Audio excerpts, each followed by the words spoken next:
Hi friends, ನಿಮ್ಮೆಲ್ಲರಿಗೂ ಕೂಡ ನಿಮ್ಮದೇ ಆಗಿರ್ತಕ್ಕಂಥ ಯೂಟ್ಯೂಬ್ ಚಾನಲ್ ಸ್ಟಡಿ ವಿತ್ ಪರಶುರಾಮ್ಗೆ ಸ್ವಾಗತ ಅಂತ ಹೇಳ್ತಾ 6ನೇ ತರಗತಿ ಸಮಾಜ ವಿಜ್ಞಾನದಲ್ಲಿ SA2 ಪರೀಕ್ಷೆ 1-4-2026 ನಡೀತಾ ಇದೆ.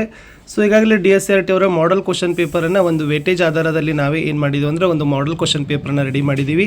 ಸೊ ತುಂಬ ಮೋಸ್ಟ್ ಇಂಪಾರ್ಟೆಂಟ್ ಇದೆ. ವಿಡಿಯೋನ ಲೈಕ್, ಶೇರ್ ಮತ್ತು ಸಬ್ಸ್ಕ್ರೈಬ್ ಮಾಡೋದನ್ನು ಮಾತ್ರ ಮರೆಯದಿರಿ. ಇನ್ನೂ 2 ಪ್ರಶ್ನೆ ಪತ್ರಿಕೆಗಳು ಬರ್ತವೆ. ಸೊ ಚೆನ್ನಾಗಿ ಅವುಗಳನ್ನು ನೋಡಿಕೊಂಡು ಪ್ರಿಪೇರ್ ಆಗಿ ಅಂತ ಹೇಳ್ತಾ ಈ ಒಂದು ವಿಡಿಯೋವನ್ನು ಶುರು ಮಾಡ್ತೀನಿ. ನಾವು ಹಾಕಿರ್ತಕ್ಕಂಥದ್ದು 2ನೇ ವಿಡಿಯೋ ಇದು. ಚಂದ್ರಗುಪ್ತ ಮೌರ್ಯನ ಪ್ರಧಾನಮಂತ್ರಿ ಅಂತ ಕೇಳಿದ್ದಾರೆ. A Kautilya, B Seleucus, C Megasthenes, D Ashoka. So Chandragupta ಮೌರ್ಯನ ಪ್ರಧಾನಮಂತ್ರಿ ಯಾರಾಗಿದ್ರಪ್ಪ ಅಂದರೆ option A Kautilya is the right answer. Second one, ಭಾರತದ ಮೇಲೆ ದಾಳಿ ಮಾಡಿದ ಮೊದಲಿಗರು ಡ್ಯಾಶ್. ಎ ಟರ್ಕರು, ಬಿ ಅರಬ್ಬರು, ಸಿ ಸುಲ್ತಾನರು, ಡಿ ಸರದಾರರು. ಸೊ ಭಾರತದ ಮೇಲೆ ದಾಳಿ ಮಾಡಿರ್ತಕ್ಕಂಥ ಮೊಟ್ಟ ಮೊದಲಿಗರು ಯಾರಪ್ಪ ಅಂದರೆ ಅದು ಆಪ್ಷನ್ ಬಿ ಅರಬ್ಬರು ಅನ್ನೋದು ಸರಿಯಾದ ಉತ್ತರ ಬರ್ತದೆ. 3ನೇ ಪ್ರಶ್ನೆ, ಅಕ್ಬರ್ ಆಸ್ಥಾನದ ಪ್ರಸಿದ್ಧ ಇತಿಹಾಸಕಾರರು. A Abul Fazal, B Nizamuddin, C Badoni, D ಮೇಲಿನ ಎಲ್ಲರೂ.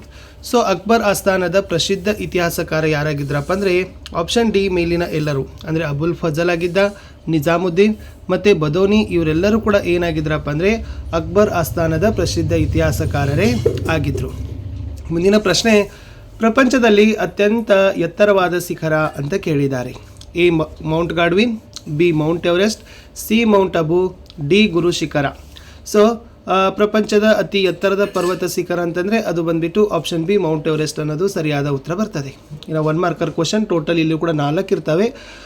ಪ್ರತಿ ಸರಿಯಾದ ಉತ್ತರಕ್ಕೆ 1 ಅಂಕ, 4 ಪ್ರಶ್ನೆ 4 ಅಂಕ ಇರ್ತದೆ. ಮೊದಲ ಪ್ರಶ್ನೆ ಇತ್ತು, ಎಸ್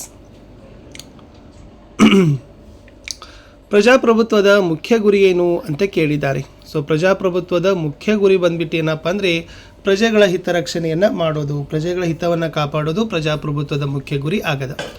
ಪ್ರಶ್ನೆ 6, ಸಮಾಜದಲ್ಲಿನ ಅಸಹಾಯಕ ವರ್ಗಗಳು ಯಾವುವು. ಅದು ರೋಗಿಗಳಾಗಿದ್ದಾರೆ, ವಿಶೇಷಚೇತನರು, ವೃದ್ಧರು, ಮಹಿಳೆಯರು, ಮಕ್ಕಳು ಇವರೆಲ್ಲರೂ ಕೂಡ ಏನಪ್ಪ ಅಂತಂದರೆ ಸಮಾಜದಲ್ಲಿನ ಅಸಹಾಯಕ ವರ್ಗಗಳ ಪಟ್ಟಿಗೆ ಬರ್ತಾರೆ. ಇನ್ನು ವಿಜಯನಗರ ಸಾಮ್ರಾಜ್ಯದ ರಾಜಧಾನಿ ಯಾವುದು ಅಂತ ಕೇಳಿದ್ದಾರೆ. ಸೊ ನಿಮಗೆ ಗೊತ್ತಿದೆ ವಿಜಯನಗರ ಸಾಮ್ರಾಜ್ಯದ ರಾಜಧಾನಿ ಬಂದುಬಿಟ್ಟು yes Hampi is the right answer. Hampi ಅಂತಕ್ಕಂಥದ್ದು ಸರಿಯಾದ ಉತ್ತರ ಇತ್ತು.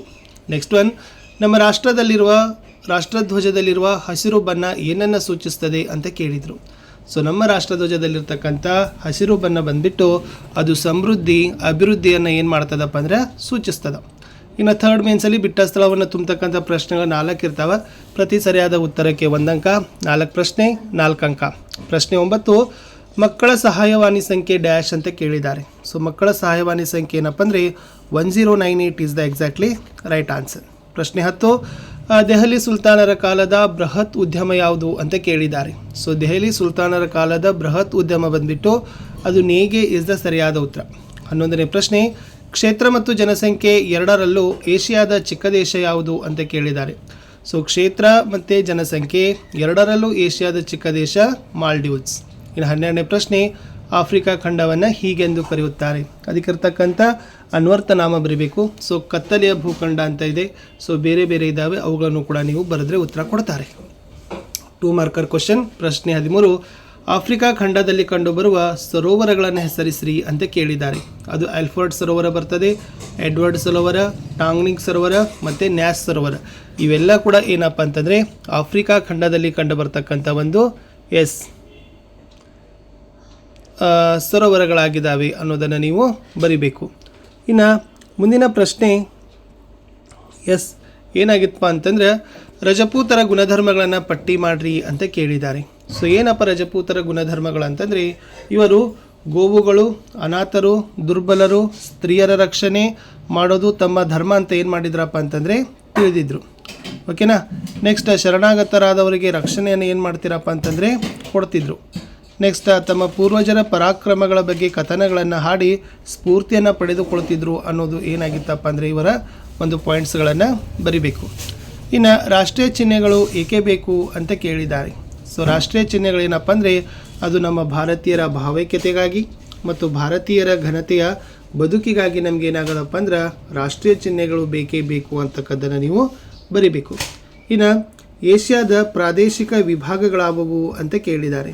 ಸೊ ಏಷ್ಯಾದಲ್ಲಿ ಬರ್ತಕ್ಕಂಥ ಮುಖ್ಯವಾಗಿರ್ತಕ್ಕಂಥ ಪ್ರಾದೇಶಿಕ ವಿಭಾಗಗಳಂದರೆ ಅದು ಪೂರ್ವ ಏಷ್ಯಾ, ನೆಕ್ಸ್ಟ್ ಆಗ್ನೇಯ ಏಷ್ಯಾ, ಆಮೇಲೆ ನೈಋತ್ಯ ಏಷ್ಯಾ, ಮಧ್ಯ ಏಷ್ಯಾ ಮತ್ತು ದಕ್ಷಿಣ ಏಷ್ಯಾ. ಇವೆಲ್ಲ ಏನಪ್ಪ ಅಂದರೆ ಏಷ್ಯಾದ ಪ್ರಾಕೃತಿಕ ವಿಭಾಗಗಳ ಪಟ್ಟಿಯಲ್ಲಿ ಸೇರ್ತವೆ. ಇನ್ನು ಅಲಾವುದ್ದೀನ್ ಖಿಲ್ಜಿ ನಿರ್ಮಿಸಿದ ಪ್ರಸಿದ್ಧ ಸ್ಮಾರಕಗಳನ್ನು ತಿಳಿಸ್ರಿ ಅಂತ ಕೇಳಿದ್ದಾರೆ. ಅದರಲ್ಲಿ ಸಿರಿಕೋಟೆ ಇದೆ, ಅಲೈ ದರ್ವಾಜಾ, ಜಾಮಿ ಮಸೀದಿ ಮತ್ತು ಹಜಾರ್ ನಿತಮ್. ಇವೆಲ್ಲ ಏನಪ್ಪ ಅಂತಂದರೆ ಅಲಾವುದ್ದೀನ್ ಖಿಲ್ಜಿ ಕಟ್ಟಿಸಿರ್ತಕ್ಕಂಥ ಪ್ರಸಿದ್ಧ ಸ್ಮಾರಕಗಳ ಪಟ್ಟಿಯಲ್ಲಿ ಬರ್ತಾವೆ. ಇನ್ನು ಶ್ರೀ ಶಂಕರಾಚಾರ್ಯರು ಸ್ಥಾಪಿಸಿದ ಪೀಠಗಳನ್ನು ಹೆಸರಿಸಿರಿ ಅಂತ ಕೇಳಿದ್ದಾರೆ. ಸೊ ಶಂಕರಾಚಾರ್ಯರು ಸ್ಥಾಪಿಸಿರ್ತಕ್ಕಂಥ ಪೀಠಗಳಲ್ಲಿ ನೋಡೋದಾದರೆ ಅದು ಬದರಿನಾಥ ಉತ್ತರಾಖಂಡದಲ್ಲಿದೆ, ದ್ವಾರಕಾ ಗುಜರಾತ್ನಲ್ಲಿದೆ, ಪೂರಿ ಜಗನ್ನಾಥದಲ್ಲಿದೆ, ಶೃಂಗೇರಿ ಕರ್ನಾಟಕದಲ್ಲಿ ಇದೆ. ಇನ್ನು ಪ್ರಜಾಪ್ರಭುತ್ವದ ಸವಾಲುಗಳೇನು ಅಂತ ಕೇಳಿದ್ದಾರೆ. ಅದು ಮುಖ್ಯವಾಗಿ ಮತ ಗಳಿಸಲು ಮತ್ತು ಬಾಹುಬಲಗಳ ಬಳಕೆ ಆಗಬಹುದು, ಚುನಾವಣೆಯಲ್ಲಿ ಜಾತಿ, ಧರ್ಮ, ಭಾಷೆ ಪ್ರಭಾವವನ್ನು ಬೀರೋದು, ಈ ಚುನಾಯಿತ ಪ್ರತಿನಿಧಿಗಳು ಸ್ವಾರ್ಥಕ್ಕಾಗಿ ಪಕ್ಷವನ್ನು ಬದಲಾಯಿಸಲೂಬಹುದು, ಆಮೇಲೆ ಪುಂಡರು ಮತ್ತು ಅಪರಾಧಿಗಳ ಹಿನ್ನೆಲೆಯವರು ಕೂಡ ಏನಾಗ್ತಾರಪ್ಪ ಅಂದ್ರೆ ಆಯ್ಕೆಯಾಗ್ತಕ್ಕಂಥ ಸಾಧ್ಯತೆ ಇರ್ತದೆ ಅನ್ನೋದನ್ನು ಬರಿಬೋದು. ಇನ್ನು ಭಾರತದ ಏಕತೆ ಮತ್ತು ಭಾವೈಕ್ಯತೆಗೆ ತೊಡಕು ಉಂಟು ಮಾಡುವ ಅಂಶಗಳ್ಯಾವುವು ಅಂತ ಕೇಳ್ತಾರೆ. ಈ ಭಾರತದ ಏಕತೆಗೆ ಮತ್ತು ಭಾವೈಕ್ಯತೆಗೆ ಯಾವೆಲ್ಲ ಅಂಶಗಳು ತೊಡಕು ಉಂಟಾಗತ್ತವಪ್ಪ ಅಂತಂದ್ರೆ ಅದು ಜಾತೀಯತೆ, ಮತೀಯವಾದ, ಪ್ರಾದೇಶಿಕವಾದ ಮತ್ತು ಭಯೋತ್ಪಾದನೆ. ಇನ್ನು ಯುರೋಪಿನ 4 ವಾಯುಗುಣದ ವಲಯಗಳಾವುವು ಅಂತ ಕೇಳಿದ್ದಾರೆ. ಸೊ ವಾಯವ್ಯ ಯುರೋಪಿನ ಸಾಗರೀಯ ವಾಯುಗುಣದ ಪ್ರದೇಶ, 2 ಖಂಡಾಂತರ ವಾಯುಗುಣ ಪ್ರದೇಶ, 3 ಮೆಡಿಟರೇನಿಯನ್ ವಾಯುಗುಣ ಪ್ರದೇಶ, 4 ಪರ್ವತ ವಾಯುಗುಣ ಪ್ರದೇಶ. ಇನ್ನು 22ನೇ ಪ್ರಶ್ನೆಗೆ ಬರ್ತೀನಿ. ಆಫ್ರಿಕಾ ಖಂಡದ ಪ್ರಮುಖ ನದಿಗಳನ್ನು ಹೆಸರಿಸಲಿಕ್ಕೆ ಕೇಳಿದರು. ಅದು ನೈಲ್ ಇದೆ, ನೈಜರ್, ಕಾಂಗೋ ಮತ್ತು ಜಾಂಬೇಜಿ. ಇನ್ನು 4 ಅಂಕದಲ್ಲಿ ಭಕ್ತಿ ಪಂಥದ ಪರಿಣಾಮಗಳನ್ನ ಕೇಳಿದರು. So first one, Hindu Muslim ಸಾಮರಸ್ಯವನ್ನು ಸಾಧಿಸಲಿಕ್ಕೆ ಕಾರಣವಾಗ್ತದೆ, ಸ್ಥಳೀಯ ಭಾಷೆಗಳಲ್ಲಿ ಸಾಹಿತ್ಯದ ರಚನೆ ಆಗ್ತದೆ, ಭಾರತೀಯ ಭಾಷೆಗಳನ್ನು ಶ್ರೀಮಂತ ಮಾಡ್ತಾರೆ, ಇನ್ನು ಸಂತರು ಜನರ ಹೃದಯ ಬೆಸೆಯುವ ಕಾರ್ಯವನ್ನು ಮಾಡ್ತಾರೆ. ಇನ್ನು ಭಾರತದ ನಕ್ಷೆಯಲ್ಲಿ ನಿಮ್ಗೆ ಏನು ಮಾಡಿದ್ರಪ್ಪ ಅಂದ್ರೆ ಇವುಗಳನ್ನು ಬಿಡಿಸ್ಲಿಕ್ಕೆ ಹೇಳಿದರು. ಗುರುತಿಸ್ಲಿಕ್ಕೆ ಒಂದು ಬೀದರ್ ಇದೆ, ನೆಕ್ಸ್ಟ್ ವಾರಂಗಲ್, ಶ್ರೀರಂಗಪಟ್ಟಣಂ ಮತ್ತು ಬೆಂಗಳೂರು. ಸೊ ಅವುಗಳನ್ನ ಕರೆಕ್ಟಾಗಿ ಗುರುತಿಸ್ತಕ್ಕಂಥದ್ದನ್ನು ಅಷ್ಟು ನೋಡ್ಕೊಳ್ರಿ. ಸೊ ಅದು ಕೂಡ ನಿಮಗೆ ವೆರಿ ಮೋಸ್ಟ್ ಇಂಪಾರ್ಟೆಂಟ್ ಆಗಿರ್ತಕ್ಕಂಥದ್ದು ಆಗ್ತದೆ ಅಂತ ಹೇಳ್ತಾ ಇದು ಒಂದು ಮಾಡೆಲ್ ಕ್ವಶನ್ ಪೇಪರನ್ನು ಪ್ರಿಪೇರ್ ಮಾಡ್ಕೊಳ್ರಿ. ಇನ್ನೂ 2-3 ಮಾಡೆಲ್ ಕ್ವಶನ್ ಪೇಪರ್ಗಳನ್ನು ನಿಮಗೆ ಹಾಕ್ತೀವಿ. ಅವುಗಳನ್ನ ಸಹಿತ ಚೆನ್ನಾಗಿ ಪ್ರಿಪೇರ್ ಮಾಡಿದರೆ ಎಷ್ಟೋ ಪ್ರಶ್ನೆಗಳು ನಾವು ಹಾಕಿರ್ತಕ್ಕಂಥ ವೀಡಿಯೋಗಳಿಂದ ನಿಮ್ಗೆ ಏನಾಗ್ತಾವಪ್ಪ ಅಂತಂದ್ರೆ ರಿಪೀಟ್ ಆಗ್ತಾವೆ. ಸೊ ಇಷ್ಟು ಈ ವಿಡಿಯೋದಲ್ಲಿತ್ತು ಅಂತ ಹೇಳ್ತಾ ಇಲ್ಲಿಯವರೆಗೆ ವಿಡಿಯೋವನ್ನು ವಾಚ್ ಮಾಡಿದ್ದಕ್ಕೆ ಧನ್ಯವಾದಗಳು. ಸೊ ನಾನು ಸಿಗ್ತೀನಿ ಇನ್ನೊಂದು ಹೊಸ ವಿಡಿಯೋದಲ್ಲಿ. ಅಂಟಿಲ್ ಟೇಕ್ ಕೇರ್, ಬಾಯ್. ಸೊ ಏನೋ ಕಮೆಂಟ್ಸ್ ಇತ್ತಂದರೆ ಸೊ ನೀವುಗಳು ನಮ್ಗೆ ಏನು ಮಾಡ್ಬೋದಪ್ಪ ಅಂತಂದರೆ ಕಮೆಂಟ್ಗಳಲ್ಲಿ ಹಾಕ್ಬೋದು.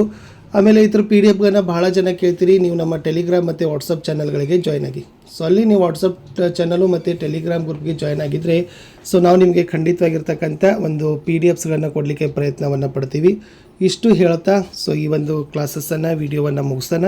ಅಂಟಿಲ್ ಟೇಕ್ ಕೇರ್, ಬಾಯ್.